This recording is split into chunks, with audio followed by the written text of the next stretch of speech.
Assalamualaikum anak-anak, bagaimana kabarnya di rumah?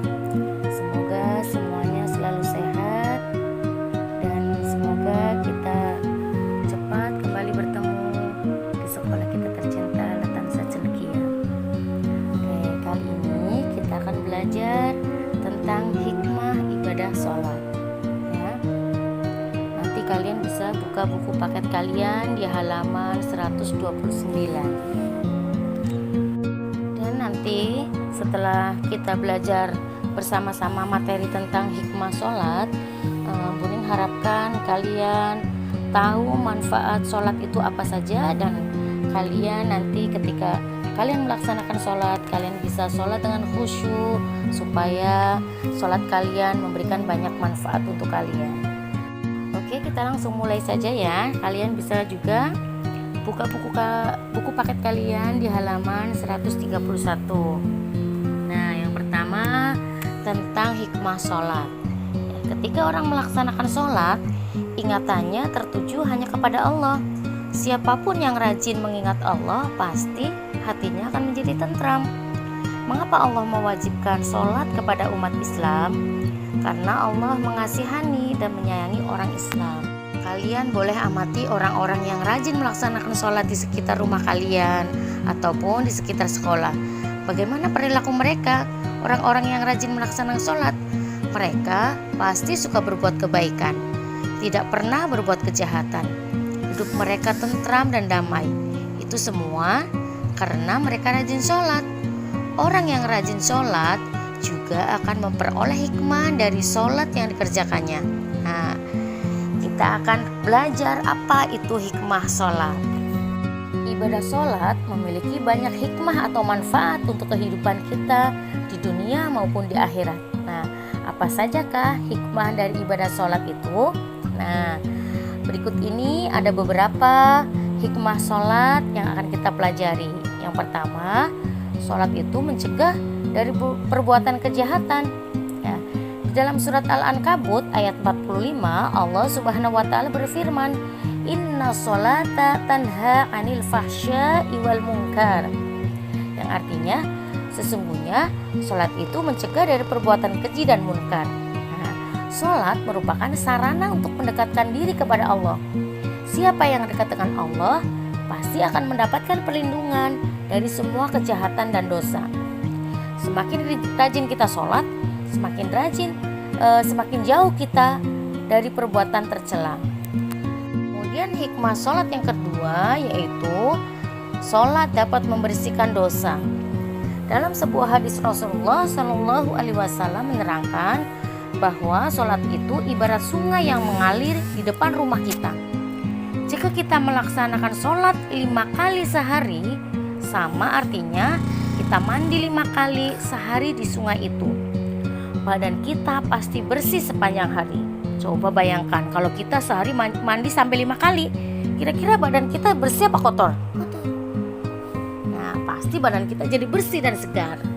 Nah, seperti itulah ketika kita setiap hari mengerjakan sholat 5 waktu, dosa-dosa kita yang pernah kita lakukan akan terhapuskan sedikit demi sedikit dari sholat kita. Ya, dosa itu diibaratkan kotoran di badan. Sholat diumpamakan mandi membersihkan kotoran. Nah, setiap kita melaksanakan sholat berarti kita menghapus dosa kita. Semakin sering kita melaksanakan sholat berarti semakin bersih diri kita dari dosa. Nah, setiap hari kita tidak luput dari dosa. Ya, setiap hari kita ada yang melakukan dosa. Nah, jika dosa itu dibiarkan, maka kita akan bertambah banyak dosanya. Banyak dosa membuat pelakunya menjadi sengsara. Oleh sebab itu, rajinlah melaksanakan sholat agar dosa kita diampuni oleh Allah Subhanahu wa taala. Karena kita tidak tahu apakah kita pernah menyakiti orang lain, kita pernah melakukan kesalahan, kita pernah berkata yang menyakiti orang lain. Nah, setiap hari kita harus banyak istighfar dan kita harus melaksanakan sholat 5 waktu supaya ketika kita tidak sengaja melakukan dosa kita akan terhapus oleh Allah Subhanahu wa taala. Jika kita kita melaksanakan sholat, dosa-dosa kita akan diampuni oleh Allah Subhanahu wa Ta'ala. Dan yang ketiga, hikmah dari sholat itu yaitu sholat dapat menolong dari musibah. Kamu pernah kehilangan barang yang kamu cintai kan? Misalnya kehilangan mainan, kehilangan uang, atau kehilangan alat tulis. Nah, kehilangan itu semuanya namanya disebut musibah. Ketika kita mendapat musibah, kamu pasti sedih kan? Nah, ada cara agar kita tidak sedih ketika kita mendapat musibah, yaitu dengan melaksanakan sholat. Dalam surat Al-Baqarah ayat 45 di Al-Quran, Allah berfirman sebagai berikut: wasta'inu bis-sabri was-shalah wa innaha lakabiratun illa 'alal khashi'in. Yang artinya, dan mohonlah pertolongan kepada Allah dengan sabar dan sholat. Dan sholat itu sungguh berat, kecuali bagi orang-orang yang khusyuk. Nah, melaksanakan sholat berarti memohon pertolongan kepada Allah. Allah pasti menolong hambanya yang taat. Semakin rajin kita melaksanakan sholat, semakin sering Allah akan menolong dan menyelamatkan kita dari semua musibah. Nah, kemudian hikmah sholat yang keempat yaitu sholat menanamkan sikap bersyukur. Kamu masih ingat di surat Al-Kautsar yang pernah kita pelajari kemarin?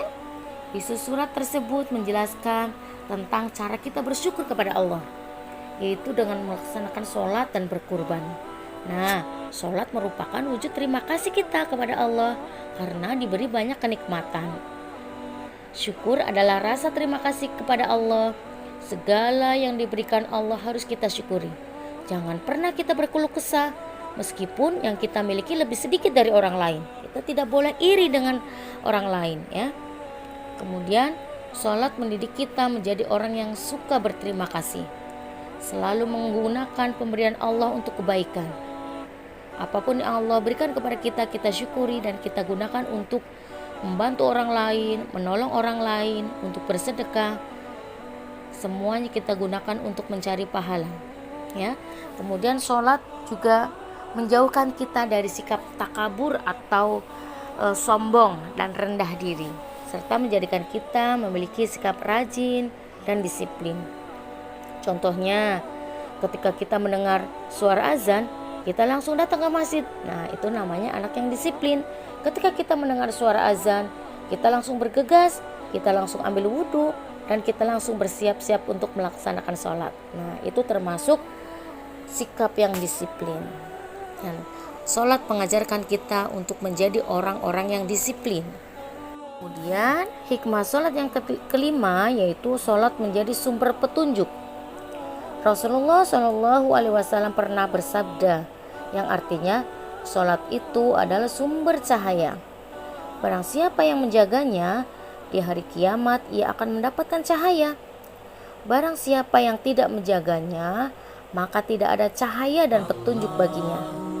Bayangkan, jika kamu berjalan di kegelapan malam, bisakah kamu menemukan jalannya? Misalnya mati lampu, nah pasti sulit sekali kan? Sama halnya dengan hidup kita di dunia. Kadang kita merasa jenuh, kadang kita merasa bingung, tidak mengetahui apa yang harus kita lakukan. Itu menandakan bahwa hati dan pikiran kita sedang gelap. Agar kita tidak jenuh dan kita tidak bingung, laksanakan sholat dengan khusyuk. Allah pasti akan memberikan cahaya kepada kita, sehingga hati dan pikiran kita menjadi tenang. Ya. Orang yang tidak melaksanakan sholat sama halnya seperti berjalan tanpa ada rambu lalu lintasnya. Gimana coba rasanya kalian berjalan di lampu merah tanpa ada rambu-rambunya? Nah, pasti kebingungan mau memilih arah yang mana. Sholat merupakan petunjuk seperti rambu lalu lintas yang akan mengarahkan kita menuju jalan yang benar, dan petunjuk itu berasal dari Allah. Nah, sholat yang keenam yaitu menjaga kesehatan tubuh. Nah, sholat terdiri dari bacaan dan gerakan. Masih ingatkah kalian bacaan dan gerakan sholat? Bacaannya dapat menenteramkan hati kita. Gerakannya dapat menyehatkan badan kita. jika kita melaksanakan sholat, hati kita akan menjadi tenang dan badan kita menjadi sehat. Nah, perlu kita ketahui bahwa dari segi kesehatan, menurut penelitian dokter, sholat itu disebut sebagai gudang obat dari berbagai penyakit. Jadi, melaksanakan sholat dengan benar dapat mengatasi beragam gangguan kesehatan yang ada pada diri kita. Kalian bisa amati gerakan sholat. Nah, ada perubahan gerakan ketika melaksanakan sholat. Coba sebutkan manfaat dari gerakan sholat ruku misalnya. Dari gerakan ruku, kemudian sujud. Nah, itu ada beberapa gerakan. Masing-masing gerakan itu ternyata ada hikmah di baliknya. Bagaimana agar sholat dapat menyehatkan kita? Ketika melaksanakan sholat, bacaan dan gerakan yang kita lakukan harus benar. Lakukanlah sholat dengan khusyuk dan jangan tergesa-gesa. Selalu ingat Allah ketika sedang sholat. Jangan sampai sholat kita seperti ayam yang sedang mematuk makanannya. Taktuk, taktuk, taktuk.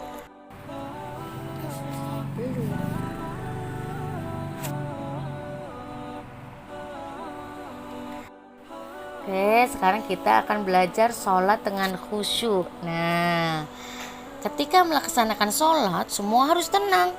Gerakan imam maupun gerakan makmum pasti harus dengan tenang, ya.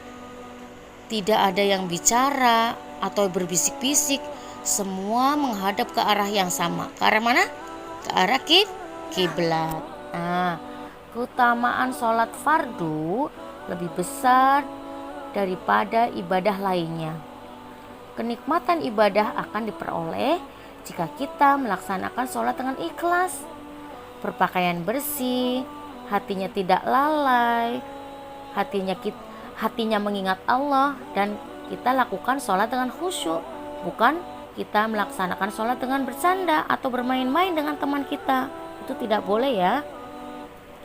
Kemudian sholat yang baik dan benar harus dilaksanakan dengan khusyuk. Khusyuk berarti tenang dan penuh konsentrasi. Ketika melaksanakan sholat, yang boleh diingat hanya Allah. Tidak boleh ingat mainan, tidak boleh ingat makanan, tidak boleh kita sholat sambil bercanda, bergurau, main-main dengan teman. Nah, ketika sedang melaksanakan sholat, kita dilarang berbicara. Jika sengaja berbicara, maka sholat kita jadi batal. Saat sholat juga tidak boleh ngantuk atau tidur, karena akan menghilangkan kekhusyuan kita. Bacaan dan gerakan dalam melaksanakan sholat semuanya harus benar, dilakukan dengan tenang dan tidak boleh tergesa-gesa atau terburu-buru. Siapa di sini yang suka sholatnya buru-buru? Yo, tidak boleh. Mulai sekarang kalian tidak boleh sholat dengan buru-buru, ya. Kalian harus sholat dengan khusyuk. Nah, berlatih sholat dengan khusyuk, berlatih sholat dengan baik dan benar, rajin sholat berjamaah. Boleh sholat jamaah di masjid, di sekolah, ataupun di rumah bersama keluarga kalian. Nah, lakukan dengan khusyuk. Oke. Nanti setelah kalian dapat materi ini, Buning kasih tugas kalian untuk membaca kembali. Kalian baca ulang dari halaman 131 sampai halaman 135. Kemudian kalian berlatih soal, ya.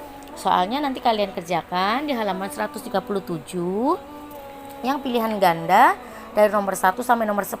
Kemudian istilah titik-titiknya kalian kerjakan juga dari nomor 1 sampai nomor 10. Untuk selanjutnya nanti Buring akan kasih kuis seperti kemarin, ya. Oke, kalian belajar yang rajin di rumah, nurut atau patuh sama orang tua kalian. Nanti supaya ketika Buring kasih kuis kalian bisa menjawab semua soal dengan benar. 10 soal kalian jawab dengan benar, insyaallah, ya. Kalian mendapat nilai 100.